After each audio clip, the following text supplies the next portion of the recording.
नमस्कार, मैं संजय सिन्हा आज आपके पास लेकर आया हूं एक ऐसी कहानी जिसे सुनकर आप गोल गोल घूमते रह जाएंगे। नगर में चारों ओर चर्चा थी कि बाहर गांव से कोई आया है और बीच चौराहे पर कुछ बना रहा है।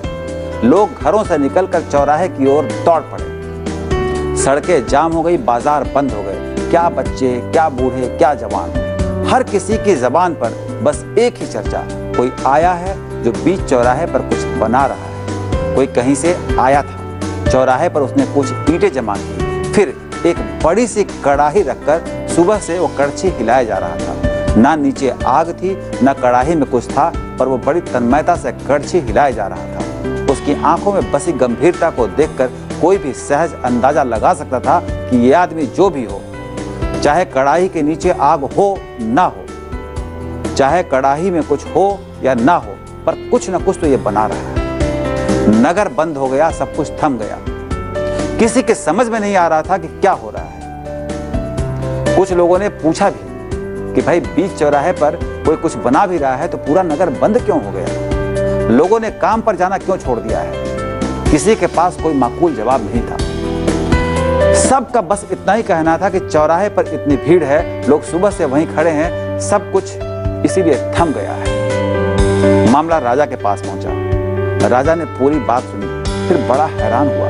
बीच चौराहे पर कोई कुछ बना रहा है।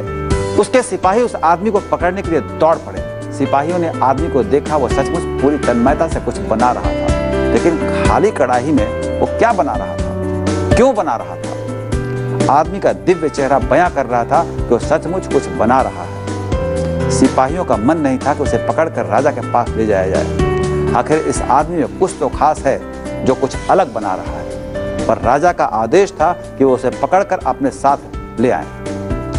दरबार खचाखच भरा था। आदमी चुपचाप खड़ा था। भारी भीड़ बाहर खड़ी थी। सबके दिल में एक ही सवाल था, आखिर ये आदमी क्या बना रहा था? राजा ने उसे क्यों पकड़वा लिया? राजा ने आदमी से कहा, तुम पर आरोप है कि तुमने बीच चौराहे पर कुछ बनाने की कोशिश की, नगर के काम में रुकावट डाली। लोगों का हुजूम वहां इकट्ठा हुआ, पूरा नगर थम गया, लोगों को बहुत परेशानी हुई।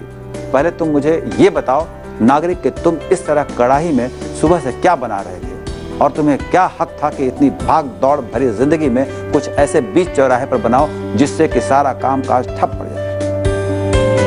आदमी खामोश मुस्कुराता रहा। फिर उसने धीरे से कहा, राजन, इसी नगर में कुछ साल पहले आपने कोई ऐसी इमारत गिरवा दी थी। वो सैकड़ों साल पुरानी एक ऐसी चीज थी जिसके होने और नहीं होने से आम आदमी को कोई फर्क नहीं पड़ता था, पर जिस दिन वो गिरा उसके बाद तो आप आकर सिंहासन पर बैठ गए, लेकिन आम आदमी बहुत परेशान हुआ। आपके ऐसा करने के बाद नगर में दंगे हुए, कई लोग मरे। आपने ऐसा क्यों किया था? राजा चौंका, फिर ऐठा, तुम मुझसे सवाल पूछ रहे हो? तुम गली के कीड़े मुझसे ऐसा सवाल पूछ रहे हो? मैं नगर का राजा हूं, मैं चाहे जो करूं। तब उस आदमी ने कहा, राजन, आपने जो किया था दरअसल उसके बाद दूसरे शहर में आपके भाई बंधु ने कुछ लोगों की दुकानों में बेवजह आग लगा दी। उसकी वजह से भी नगर बंद हो गया था। जिसे आप गली का कीड़ा कह रहे हैं, वैसे कई कीड़ों की जिंदगी तबाह हो गई थी। क्या मैं पूछ सकता हूं कि वो सब क्यों किया गया था? ऐसा किए जाने से किसी को क्या मिला?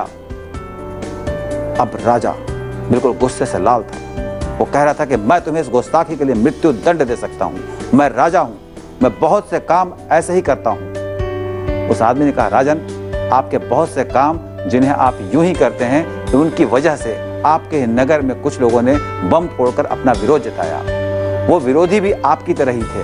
उन्होंने विरोध आपका किया, बदले में गली के कीड़े, मासूम बच्चे, ये सब मारे गए।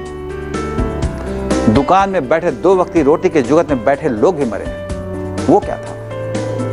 राजा बोला, ये सियासत है कीड़े, मैं राजा हूं। मैंने पहले बार भी तुम्हें कई बार ऐसा समझा दिया है कि जब मैं पहली बार इमारत मैंने गिरवाई थी, मैं उस पर नहीं चढ़ा था, ना मेरे राजकुमार या राजकुमारी उस पर चढ़े थे। वो तो तुम जैसे कीड़े थे जिन्होंने ईंट से ईंट बजाई थी। और सुनो, मैंने लोगों को मूर्ख बनाया था। तुम जैसे लोगों की भावनाओं से खिलवाड़ करने के लिए ही मैंने ये सब किया था।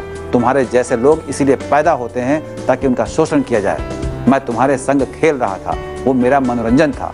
इसके बाद राजा रुका और फिर उसने कहा, नागरिक, तुम तो बताओ कि तुम बीच सड़क पर खाली कढ़ाई में जो सुबह से हिला रहे हो कड़छी को, तुम क्या बना रहे थे? तुम ऐसा क्या कर रहे थे जिसकी वजह से लोग वहां जमा हो गए थे, तमाशा देख रहे थे? तुम उस कढ़ाई में कौन सी दिव्य चीज पका रहे थे? आदमी ने बहुत गंभीरता से कहा, राजन, मैं भी सुबह से कुछ नहीं बना रहा। मैं जानता हूं कि हमारी बिरादरी का जन्म मूर्ख बनने के लिए हुआ है। आप इमारतें गिरवाएं, बम फोड़वाएं, इससे अच्छा मुझे लगा कि जब इनका जन्म मूर्ख बनने के लिए ही हुआ है तो खाली कड़ाही को घुमाकर इन्हें मूर्ख बनाऊं। तो सुनिए राजन, मैं सुबह से कुछ नहीं बना रहा, सिर्फ इन्हें मूर्ख बना रहा हूं। इन्हें मूर्ख बनने की आदत पड़ गई है। अगर आप जान बख्श दें तो कुछ दिनों में मैं इन्हें ऐसे ही मूर्ख बनाता रहूंगा ताकि ये बेचारे छोटी छोटी मूर्खताओं से खुश रहें। मेरे बनाने में तो सिर्फ दिन बेकार गया है। जब आप बनाते हैं तो इनके घरों में बहुत दिनों तक क्रंदन गूंजता है, सिसकियां गूंजती हैं। इस कहानी के पीछे एक बहुत छोटा सा संदेश था। संदेश आप तक जरूर पहुंच गया होगा। आज के लिए इतना ही। अपने दोस्त संजय सिन्हा को इजाजत दीजिए। कल फिर आऊंगा एक नई कहानी के साथ। नमस्कार।